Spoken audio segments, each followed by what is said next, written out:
Hi guys, welcome back to my channel. So, we're here to do a little reading update. We're going to see how this goes because, my Braille note is in the shop. It is getting some repairs done, and I'm using this little e-reader that Braille Institute gives you. You can read Word documents, but you cannot edit them. So, I did a bit of editing on the computer, which is not my favorite thing to do. I tried to Bluetooth my phone to this thing. Supposedly you can, and I did it once and it froze, and so it's a whole thing. It's not worth the hassle, so I just did it with the speech program on the computer. So yeah, we are going to do my reading update using this nifty little thing, because I've read a ton of books. So, let's just get started. I talked about everything I read the first week. Next I guess we're talking about the next 10 days or so. Today's the 17th? I don't know. So I read a lot. First thing is a DNF. I DNF'd The Distant Hours by Kate Morton. I know Krista from Books and Jams was reading this. I just couldn't get into it. I'm curious to know if she did when she does her wrap-up, but I was bored. I didn't care. I didn't like the sisters involved in this book. I don't like anyone. And I'm like, I'm not enjoying myself, so we're not doing this anymore. So I gave it up. It was one of my 26 and 2026 books, but that helps because I have a ton of 26 and 2026. Okay, stop it. It's telling me the internet is connected. Congratulations. Anyway, I was trying to do more of my 26 and 2026 reads, and it's nice to get this one off my list with a DNF. Next I read Waypoints by Sam Heughan. It was one of my nonfiction picks. I gave it 5 stars. It's honestly just Sam. He's the one who played Jamie Fraser on Outlander, in case you're wondering. He does a really good audiobook. He does like this walk through the Scottish Highlands or something. I didn't quite understand the route he was taking, and yeah, in between that, he's like talking about his life story, so that was fun. I'm gonna read the Clanlands Almanac next, I think, of his books. There's 2 more that he's read, or that he's written and read, so I'm excited, but I gave that one 5 stars. Then I read The Roads We Follow, Fog Harbor Romance number 2 by Nicole Dees. I give this one 5 stars. Typical me, everybody seems to dislike this one the most. Like, no one's, like, complained outright, but they love number 1 and then number 3, and number 2 is kind of a eh. But I hated number 1. Well, not hated, but I just didn't like anyone that much in number 1. I'm loving number 2, or I love number 2, and I'm waiting for my Braille note to come back to read number 3 on Kindle. I just don't like the male narrator's voice. So I want to read the male parts in Braille. Anyway, but I love this one. I give this one 5 stars. It's about the youngest daughter of a country music legend, Reagan. She wants to establish an identity away from the spotlight and publish her small town romances under a pseudonym. But after her dream is dashed when she won't exploit her mother's fame to further her own career, she hears a rumor from a reliable source regarding a tell-all being written about the Farrow family. Making matters worse, the unknown author has gone to great lengths to remain anonymous until publication. Reagan chooses to keep the tell-all a secret from her scandal-leery sisters as they embark on a 2-week cross-country road trip at their mother's request, and makes it her mission to expose the identity of the author before the unsanctioned biography gets published. But things are complicated when she discovers that their hired bus driver, Micah Davenport, has a hidden agenda of his own, one involving both of their mothers and an old box of journals. And so they start to work together. I liked him from the beginning. Her sisters, on the other hand, really the oldest one I hated. And then there's a twist that comes up that I was shocked by. But this gave me all the feels. I loved our main couple, and I liked the mom a lot. The sisters, honestly, I could have gladly kicked them off the bus and made them walk with zero guilt whatsoever. That being said, there was one a little bit annoying part where the love interest, Micah, yells at them for complaining about sleeping or camping. And I'm kind of like, he's like, I did all of this for you. And I'm like, yeah, but you hired yourself to work for them. They don't owe you to sleep in anything other than their 5-star hotels that they plan to sleep in. Like, that, you don't get to get mad because they're upset about camping. You wanted to come on this trip, so now suck it up. And I don't know, I just didn't feel like they had to feel guilty for making him upset because they didn't like his plan to sleep out in nature. You know who these people are. I don't feel sorry for you. But other than that, that was the only time when this guy annoyed me and I wanted to throw him in the river. But other than that, it was just the sisters that annoyed me. And there was also like a custody battle with the middle sister because the guy cheated on her. And she's so upset because he gets summers or something. And I'm like, well, yeah, that's kind of how it works when... I mean, I'm not saying I have no sympathy for her, but he's still the parent. Doesn't matter if you're the mother. If you were the one who cheated, everybody would still be on your side because you're a woman. It was just annoying, a little bit. So I was kind of annoyed by that on her part. And yeah, that's kind of what happens when you split up and he ends up with the girl he cheated on you with. Your kids are going to know her. That's going to be their stepmom. It's kind of... I don't know. It was a little much. Anyway. Next book was another 26 and 2026. The Other Bennett Sister by Janice Hadlow. I gave this one 5 stars. I loved this book. It was so long, and I'm so glad that I read it. I put it on my list for that particular reason. A lot of my 26 and 2026 books are, like, really long, I'm realizing, and it's because I thought it would force me to read them, and it's not working that well, but I did read this one. It is Jane Austen July. I'm not exactly participating, but I thought I would read this. I may read some other retellings. I have a bunch of them. But this one is the story of Mary Bennet, the bookish, ugly duckling of Pride and Prejudice, as they call her. We see a bit of her time during Pride and Prejudice first, and then we see post Pride and Prejudice a couple years later. The only thing that kind of sucked is that their father died pretty young. Like, I kind of liked the dad, even though, so I was a little sad about that. I mean, that's a little bit of a spoiler, but Mrs. Bennet is definitely around and more insufferable than ever. She's awful to Mary. But we do get some great characters, and I loved her romance. It was a great read. Honestly, I kind of think from her characterization, because I've read a couple of retellings from her perspective, I kind of wonder if she's on the spectrum. Like, she's very socially awkward, and, like, you see her really trying to figure out how to be quote-unquote normal in this book and kind of researching how things happen, why things happen, and why people react the way they do. It's really interesting. But yeah, it was a long read, and I loved it. So, yeah, 5 stars.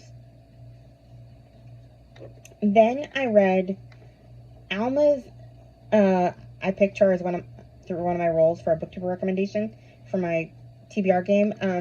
So I read the next Molly the Maid book, The Mystery Guest. It's book 2. I gave it 5 stars. Okay, first of all, I cackled because Miss Cripps is the mean teacher in this book, and I had a PE teacher named Miss Cripps who I didn't love at the time, but now we're friends and we text. So yeah, but it was pretty jarring to read about evil Miss Cripps, and I've never heard that name anywhere, so that was funny. Anyway, we hear more about Molly's childhood in this one, because the person who drops dead at the hotel is an author that she had actually known in childhood. So we get a lot from her and her grandma, and that was great. It was interesting. I love Detective Stark. There's something, this is so sexist, but I hate gruff men, but give me a grumpy woman any day, and, like, I instantly, like, get the feels for her.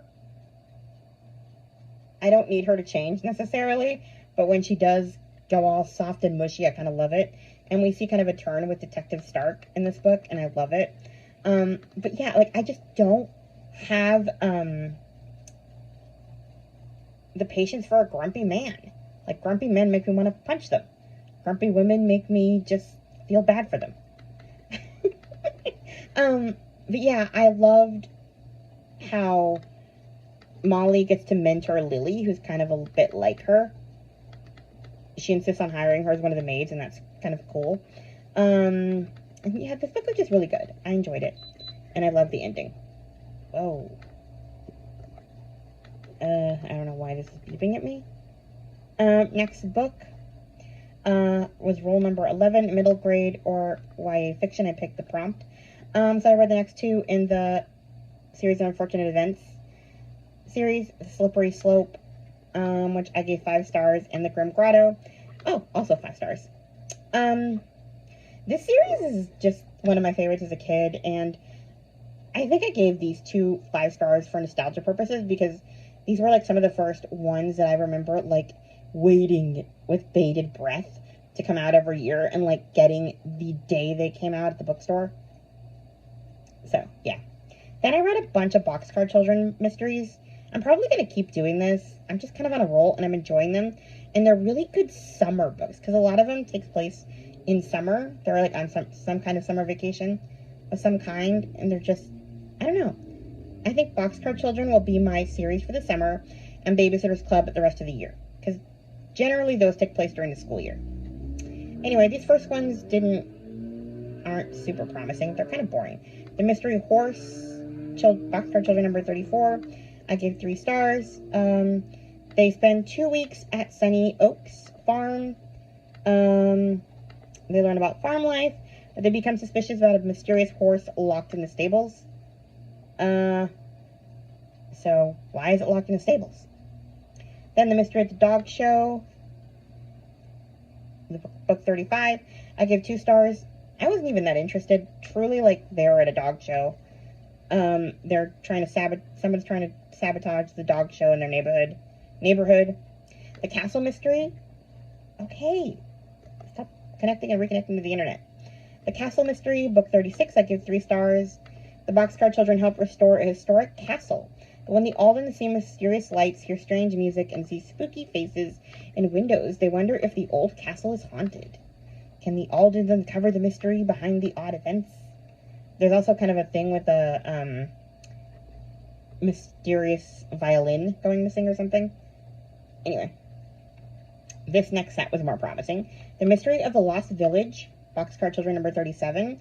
I gave 4 stars. They go to New Mexico to a forest that is rumored to be the location of a lost ancient village, and basically they're staying at a Native American reservation, and they make a couple of friends, and they start digging through the forest, trying to find, like, proof that this lost village actually existed before they tear down the forest. So, yeah. That was kind of cool. The Mystery of the Purple Pool, Boxcar Children number 38.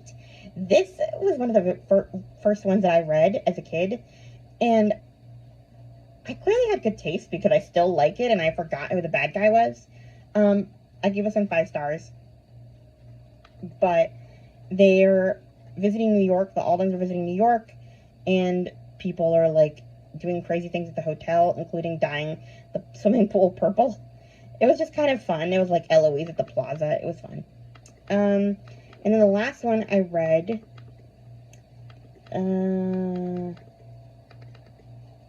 The Ghost Ship Mystery.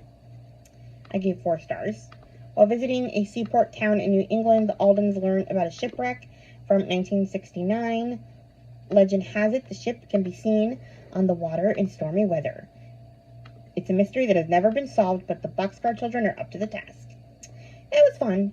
I mean, not my favorite. Not my least favorite. It was kind of spooky, which is fun. Now on to some adult books. Roll number 6 was another prompt, and I got orphan in the title.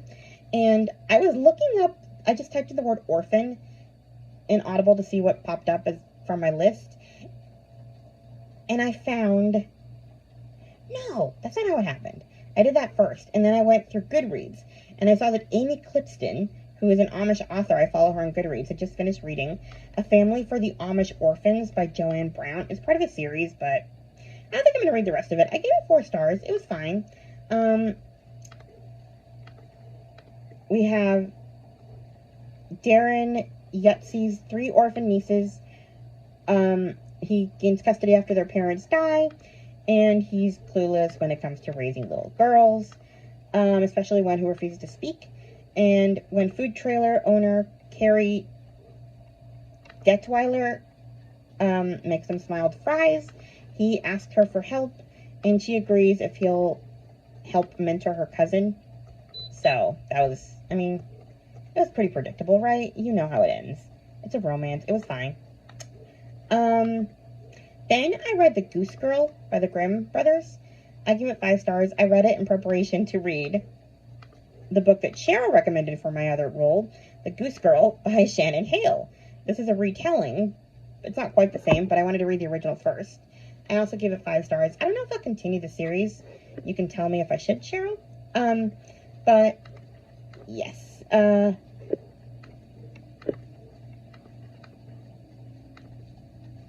We have Annie. I'm not going to try to pronounce her actual name. She spent the first years of her life listening to her aunt's stories and learning the language of the birds, especially the swans. And when she was older, she watched as a colt was born, and she heard the first word on his tongue, his name, Falada.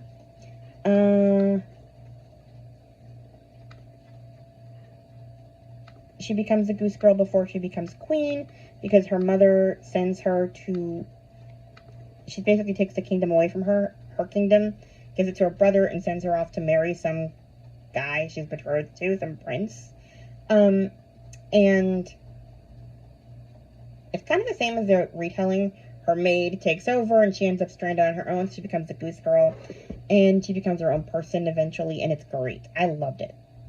Then I I reread, but it just came out on audio, The Coronation Ball by Melanie Sellier. I gave it 5 stars. I remember reading it on Kindle because I had to continue the series, and it was on audio at the time. I gave it 4 stars at the time, but I listened to it since it came out on audio, and I loved it. It's one of my favorites. Then for Jeanette's Christian Fiction Challenge for July, set in Scotland or United Kingdom and cursive in the title. I literally asked Google, does Midnight on the Scottish Shore have cursive in the title? Google said yes, so okay. I read it. It's Scotland. It's got cursive. 3 stars. It wasn't one of my favorites. I'm not a huge espionage fan. So we have Celia Van Dersey. She has to become a spy for the Nazis in Britain because she basically sees someone she loves die during her time in the Netherlands. Or was that where she was from? Yeah. And she asks her, like, the person in charge to get her out of it, and he's like, you kind of can't. So she basically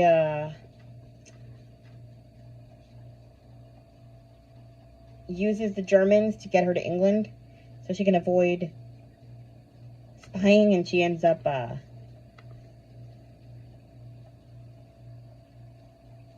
she just wants to abandon the mission and be with her aunt or in England, just leave it all. And then she ends up captured by a naval officer, Lachlan Mackenzie. He finds her along the Scottish shore and turns her in to be executed, but they decide she's more useful a lie. British intelligence sent her to Scotland to radio misleading messages to Germany. Messages about the naval base at Scapa Flow. I don't know. I just didn't get into this one because I don't understand the language, I guess. Like, how these signals work or whatever. So I just didn't get into it as much.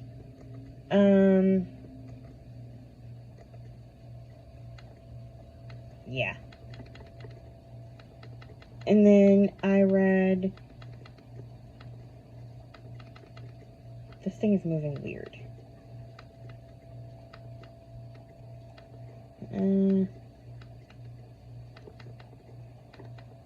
It's trying to skip a book. Mist Over the Channel Islands. There you go. I had to scroll. Anyway. I read that one, which is the next one in kind of that little series world. I gave it 4 stars. It was a little better. The German invasion of the British Channel Islands shatters Dr. Ivy Pico's peaceful world, forcing her to shoulder the weight of her father's medical practice and hold together a family unraveling under the strain of war. Her sister is a monster. I already forgot her name. Ivy is our girl. What was that? Fern. All I kept thinking throughout this entire book was someone needs to punch Fern. Someone needs to punch Fern. Because Fern was the worst. Like, I don't think I even disliked Nazis as much as I disliked her.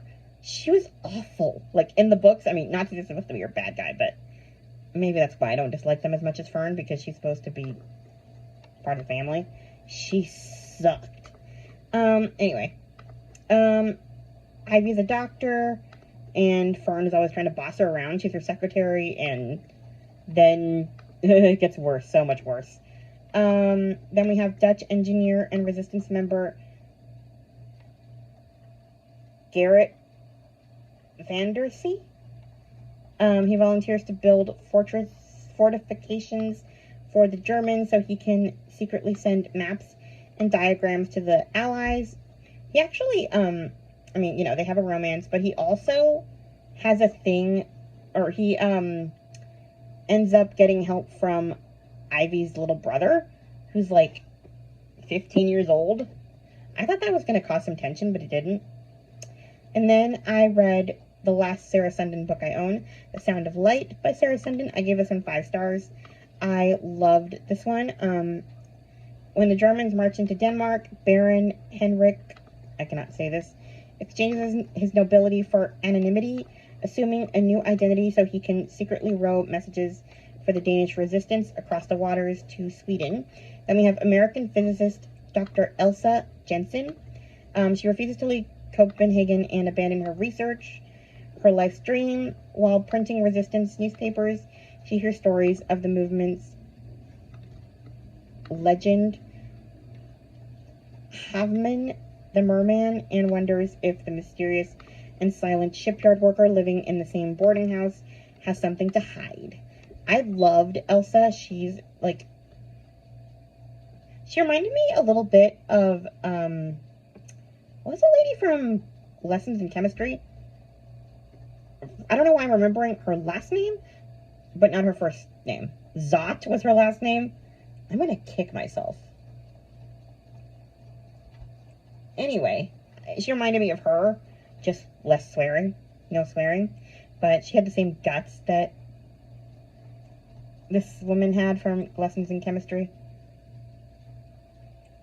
Then I finished All That It Takes by Nicole Deese. I give this one 5 stars. It's the second one in the Mackenzie family romances. Val Locklear moves cross-country with her son for a job. Then everything unravels within the first week. And Val has to rent an apartment from her best friend's brother. Molly's brother, who, I kind of had a thing for her. We see it in the first book. So yeah, that develops, and she's a single mom, and it's the whole thing. It was a good read. I liked kind of her journey, and helping other women and stuff like that. That was fun to read about. And yeah, it was a good read. I remember not liking her brother very much, in the first book, and he's more likable in this book, but I have to say that what's the word? I think that he realized some of his flaws that his sister was talking about in the last book, so he became more likable. Like, he realized he was kind of a Christian who liked to do good deeds to show off rather than because they're good deeds. And he wanted, like, recognition and stuff like that, and he didn't want to admit that. Like, that's why he wanted to go to Mexico. And he wanted to go to Mexico to be a missionary like his dad, like his parents. And I remember, like, in the first book, he was always kind of insisting to Molly that, like, she shouldn't be mad at them because they were doing what God wanted and stuff. And he never seemed to understand why Molly, like, resented religion and, like, resented the fact that they were always gone. So, yeah, I kind of enjoyed his character growth. It's so interesting how, like, these two books are about two women who are not Christians, and yet, like, these two guys are supposed to be, like, these Christian mentors to these women. And in both of the books, I ended up liking the women more and thinking the men needed to grow more than they did, and the women taught them, when I don't think that's what the purposes of these books were. Especially book 1. I think book 2 was more equal, where they both needed to grow. But, like, book 1, I never really disliked Molly. I disliked both of the men in her life, and I think, Silas was the first guy's name. Silas grew because of her, not the other way around. Like, I'm sure he taught her stuff, but, like, I didn't think she needed improving, I guess. So it was interesting just that I saw them so differently than other people do in both books. So yeah, I have one more Nicole Dees book to read, and then I'll be a completist. So far, yeah, hit or miss. I either love them or hate them. I have to read the last Fog Harbor book, but again, I'm waiting for my brown note to come back so I can read it on Kindle. So, yeah, that is everything I read so far. I'll come back with another update soon. Please like, comment, and subscribe, and I'll talk to you guys in my next video. Bye! Stop recording.